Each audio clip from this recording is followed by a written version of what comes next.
Oi, tudo bem? Eu sou a Beta Ellen e hoje eu vim falar sobre mais uma escola literária, dessa vez o Barroco.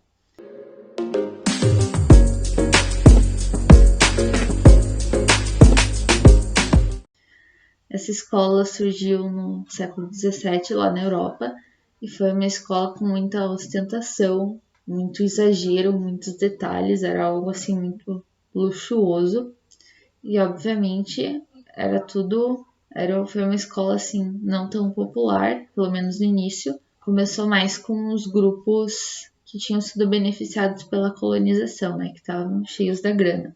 Também tinha muitos detalhes, detalhe foi algo que foi muito valorizado nessa escola, e também as obras no geral apresentavam dualismos, assim, contradições, era aquela coisa assim bem versus mal. Na Itália teve bastante artistas plásticos, né, como Caravaggio, Bernini, Andrea Pozzo, não só artistas plásticos, mas também muitos escritores, é claro. Na Espanha, ainda mais escritores, Quevedo, Góngora, que foram muito importantes, que inspiraram mais tarde autores aqui do Brasil, vou falar mais sobre isso depois. E também Miguel de Cervantes, que merece muito destaque pela obra Dom Quixote de La Mancha, que até hoje é um marco na literatura espanhola e obviamente influencia aqui o Brasil e outros países também, né? Outras nacionalidades. Dom Quixote de La Mancha é um clássico. Já em Portugal, o principal autor foi o padre Antônio Vieira com a obra Os Sermões. Ele explora bastante aspectos sacros na obra dele e também fala sobre a vida portuguesa e brasileira, já que ele é português, viveu uma parte da vida dele em Portugal, depois veio para o Brasil, ou seja, ele vivenciou uma parte dele aqui no Brasil e pôde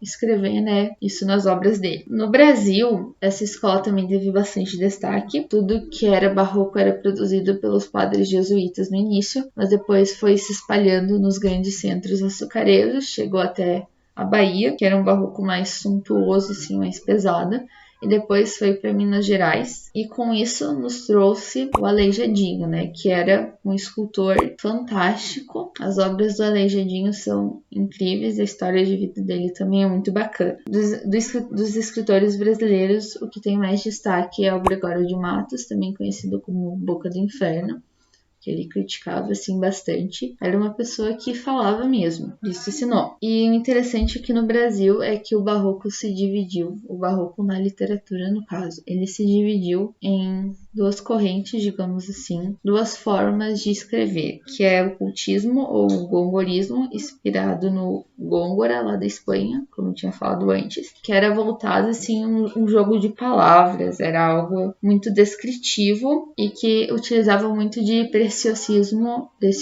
vocabular, que é quando você utiliza palavras assim cultas, elegantes e buscadas. E também utilizava muito a figura de linguagem. No cultismo ou gongorismo, o mais importante é você ler o texto e ele ser bonito, né? Esse aspecto mais artístico do texto. Já no conceptismo, também chamado de quevedismo, inspirado no Quevedo, lá da Espanha também, a questão era um jogo de ideias, né? Era para você utilizar argumentos, a racionalidade, e era uma valorização mais do conteúdo textual. Eles não ligavam tanto se estava sendo usada uma palavra bonita ou não. O importante era o conteúdo, né? Como a gente pode perceber, o cultismo e o conceptismo são contrários, né? Justamente aquilo que eu tinha falado no início de dualidades, ideias diferentes se contrapondo. Eu acho que é mais ou menos isso do barroco. Ele é uma escola bem simples de entender, assim como o quinhentismo. As características são bem tranquilas. Eu espero que vocês tenham entendido,